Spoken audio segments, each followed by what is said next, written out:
নমস্কার, আমার ইউটিউব পরিবারকে সুমির রান্নাঘরে স্বাগত জানাই। যারা আমার চ্যানেলটিকে সাবস্ক্রাইব করেছেন এবং যারা আমার রান্না দেখেন তাদেরকে অনেক ধন্যবাদ। চলুন আজকে একটি বাঙালির প্রিয় রান্না বানানো যাক। প্রথমে আমি 1 চামচ মেথির দানা আর 1 চামচ মৌরির দানাকে একটু হালকা করে রোস্ট করে নিচ্ছি। তারপর ওটার একটা পাউডার বানিয়ে সাইড করে রেখে দিয়ে এবার একটা পেস্ট বানিয়ে নেব। 1 চামচ সাদা সর্ষে আর দেব 1.5 চামচ পোস্ত। ওটার পেস্টটা বানিয়ে আবার রেখে দিয়ে এবার আমি একটা কড়াই নিয়ে নেব। তাতে দিয়ে দিলাম 1.5 চামচের মতো সর্ষের তেল। তাতে দিয়ে দিলাম উচ্ছেগুলোকে একটু ভেজে নিচ্ছি, খুব কড়া করে ভাজবো না। ওগুলোকে ভেজে সাইড করে তুলে নেব। তুলে নেওয়ার পর কড়াইতে দিয়ে দিলাম আরও 1.5 চামচ সর্ষের তেল। দিয়ে দিলাম এবার সজনে ডাঁটাগুলোকে হালকা ভেজে নেওয়ার পর ওর মধ্যে দিয়ে দিলাম পেঁপে, বরবটি, কাঁচকলা, আলু আর পেঁপে। সব কিছু দেওয়ার পর ওগুলোকে একটু লো ফ্লেমে কিছুক্ষণ ভেজে নিতে হবে। যেহেতু তেলটা কম আছে একটু সময় নিয়ে ভাজতে হবে। ওগুলোকে ভেজে সাইড করে তুলে রাখার পর প্রথমে আমি বেগুনটা ভাজিনি। বেগুনটাকে একটু 1/2 চামচ তেলের মধ্যে হাই ফ্লেমে টস করে নিলাম। তারপর কড়াইতে দিয়ে দেব 2 চামচ ছোটো চামচের ঘি।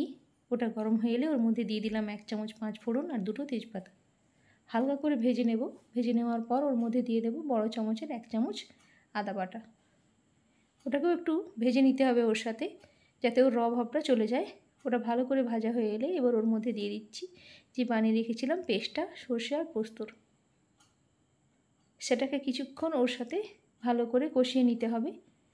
ভালো করে কষানোর পর এবার ওর মধ্যে দিয়ে দিচ্ছি সবজিগুলোকে দিয়ে কিছুক্ষণ ধরে ওই মশলার সাথে আবারও মিক্স করে নিতে হবে। মিক্স করে নেওয়ার পর এবার আমি দিয়ে দেবো জল। এখানে আমি বড় 1 গ্লাস জল নিয়েছি আর গ্রাইন্ডারের বাটিটাতে দিয়ে ওটায় ধুয়ে ওটা দিয়ে দিলাম। ওটাকে এবার 3 থেকে 4 মিনিট হাই ফ্লেমে ভালো করে ফুটতে দিতে হবে। তার আগে দিয়ে দিলাম 2 চামচ নুন। ভালো করে যখন ওটা ফুটে উঠবে একদম, তখন ওর মধ্যে দিয়ে দিচ্ছি উচ্ছেগুলোকে একটু ফুটিয়ে নেওয়ার পর ওর মধ্যে দিয়ে দেব আমি 1 কাপ দুধ। এটা দিলে টেস্টটা কিন্তু দারুণ হয়। আবার আরও 3 মিনিটের জন্য ওটাকে ঢাকনা দিয়ে দিলাম। যখন সমস্ত সবজিগুলো আর উচ্ছে ভালোভাবে সেদ্ধ হয়ে এলো ওর মধ্যে দিয়ে দিচ্ছি বড়ি ভাজার ক্লিপিংটা নিতে ভুলে গেছিলাম। বড়িগুলো দিয়ে দিয়েছি। এবার ওগুলো ভালোভাবে সেদ্ধ হয়ে গেছে।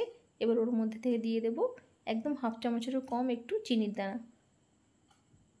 তারপর ওর মধ্যে দিয়ে দেবো যে ভেজে রাখা গুঁড়ো করে রেখেছিলাম পাউডারটা, ওটা।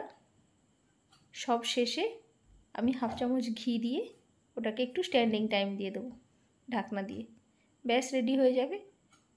দুপুরে গরম ভাতের সাথে এটা কিন্তু দারুণ লাগে আর এটা খুব উপকারী রান্না।